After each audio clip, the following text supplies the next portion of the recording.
Hi everybody, my name is Kendall Duncan. I am Replay for Kids social media coordinator and equipment manager, and today I'm going to be showing you how to properly adapt one of the toys in our directions library, the RC Buzz Lightyear. You might notice there are two other toys under the description of this toy when you go check it out, and that is because they all use the same remote, and the remote is the only thing you need to adapt with this toy. Now, provided you are using one of our volunteer at home toolkits, all of the tools we are using today are going to be included. Those will be the screw plate, the helping hand, our red pair of wire strippers, one of the red and blue Phillips head screwdrivers, diagonal cutters, our soldering iron and included stand, the bagged sponge. If it is not damp, please damp it beforehand, a vial or spool of solder, our file kit with assorted files, a hot glue gun currently being warmed off screen, much like our soldering iron, one jack, and one pre-cut speaker wire. Few things to note to start. Firstly, any extra packaging you want to move from your workspace. That screw on the back of the remote is unnecessary. It's just what keeps it in the package. Secondly, you will be using a soldering iron, so please be aware of the cautions that you need to take to use that safely. It's a very hot device. Just be sure to always be handling it very carefully. There are 4 screws, as you can see, on the back of the remote in the corners. You can use your trusty screw plate there to take those out and keep those safe. You are going to need those to put the remote back together.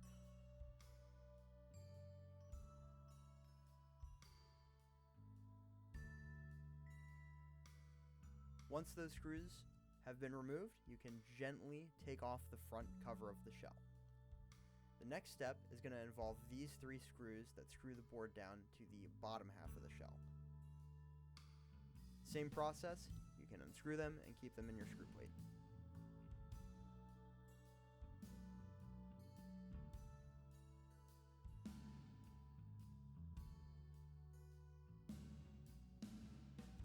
Once those 3 screws have been removed, you can set the antenna to the side. You will still need that, and gently pry the board off the 2 pegs, keeping it stationary to the shell. Now with the shell out of the way, I'm going to point out with my screwdriver the 2 posts we will be soldering our wires onto. And we're going to get a little bit of a better look here. Sometimes these nodes will have actual posts, as you can see here. Sometimes they do not.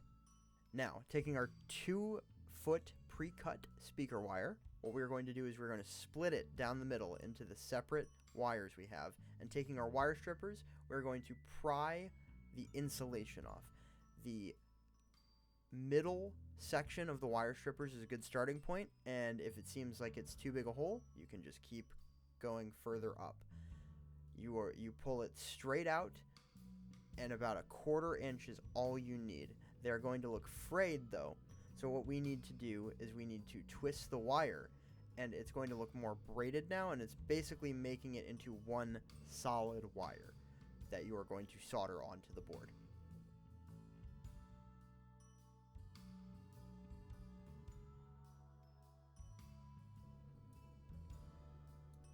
Before you start soldering, do ensure that your wires are touching or wrapped around those nodes to the best of your ability. A quick rundown on soldering. Soldering is basically hot glue for metal. You're going to have solder that you apply to your iron, and you are going to then apply the iron to the space you're working on. There will be smoke. That is normal. It is part of the process. For this board specifically, you are going to be soldering onto the post where our wire is attached. It might take multiple passes, as you can see I do here a little bit. Just gently apply your iron to your space and smear the solder around until it sticks, and then you can delegate from there whether you should take a second pass or not. Again, be cautious. It is an iron that is hot enough to melt tin, metal, Do be wary of adding too much solder.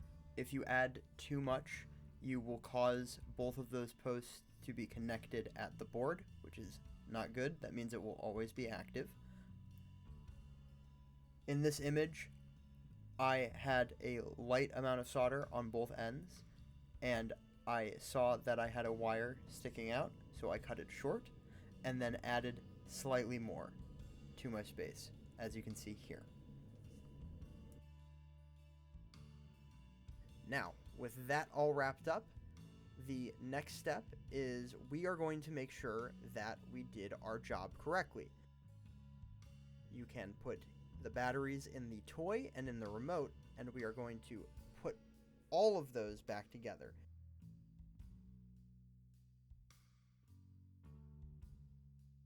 Buzz has a single screw to get to his battery compartment, and once you have the batteries set in the toy, you can then turn him on with the switch that is right there. Now when you apply the board back onto the shell, do be mindful it is the second set of holes up from the bottom there, as I pointed out. Otherwise the screws will not go in correctly. And do make sure you are putting the antenna in between the board and its screw hole. You're now going to put the other two screws back into the board, as shown, just like you found it. And we are now able to test the toy. Small little footage insert here because I wanted to show in detail what I was doing when I was at this step adapting the toy. You'll see I'll do it one more time. But this is a process to make it easier to thread wire into the jack and solder the jack.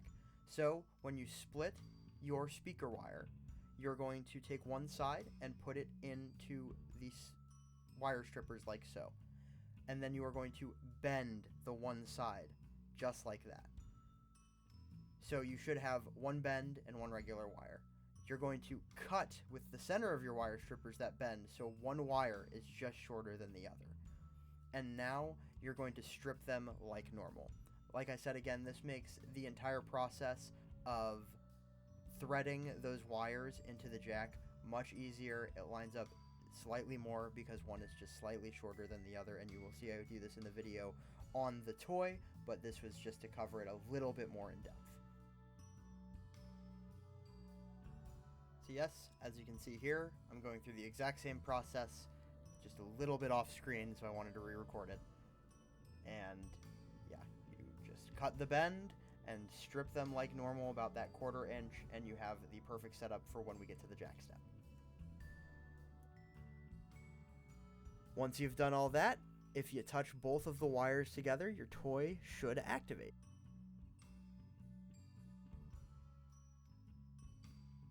On to the next step. Line up your wire as straight as possible with where you soldered onto the board. That is where you're going to file a notch into the toy. Now I'm going to speed up through this process immensely. It takes a while to file the notch into the toy, approximately 5 to 10 minutes.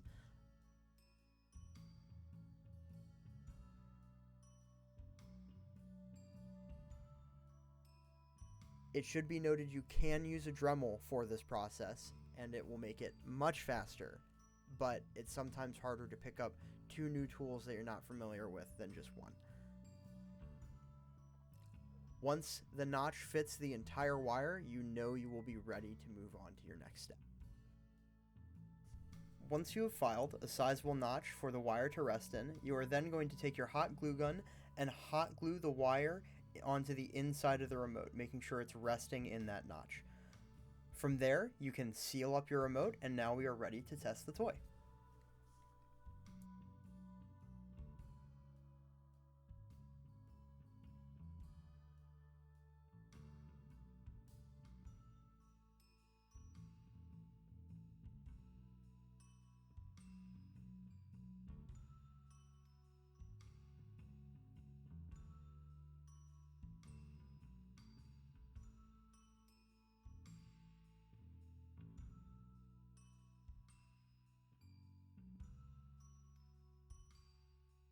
Now onto the jack, you are going to turn the shell counterclockwise and pull it apart, and you have now a metal jack and a plastic shell. This next step is very important. You need to feed the wires through the shell, because if you solder your jack first, there is no way to get that shell back on over the solder work.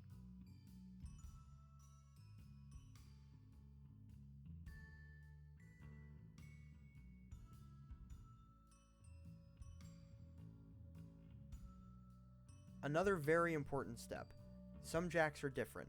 The one I am using today has 2 silver circular holes. Some of them have 2 square copper holes, and some of them have 1 silver and 1 copper.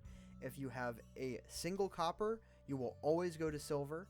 Otherwise, it is just one side.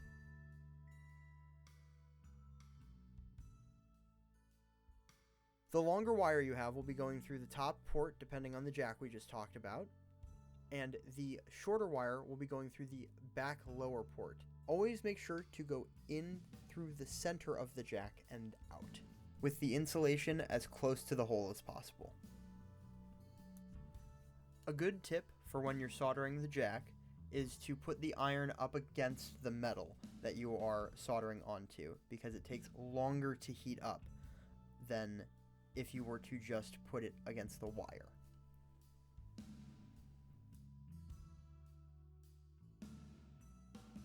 Just like before, you do not need a ton of solder, and you are going to be just covering up the entire port there with the wire.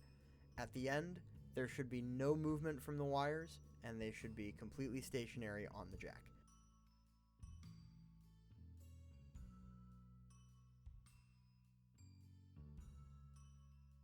After soldering, it should look similar to this, and the extra wire can be cut straight off with diagonal cutters. Just make sure not to chop off the solder you just put on.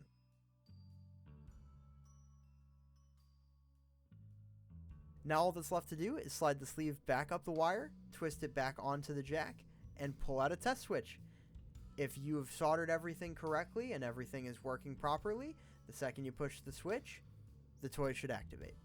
And just like that, you've officially finished adapting a toy. I'd like to thank you so much for watching, and if you have any questions about this specific toy, the directions to it are in the description below, as well as the link to our website and the link to our overall directions database. Thank you so much for watching, and I hope you have a wonderful day.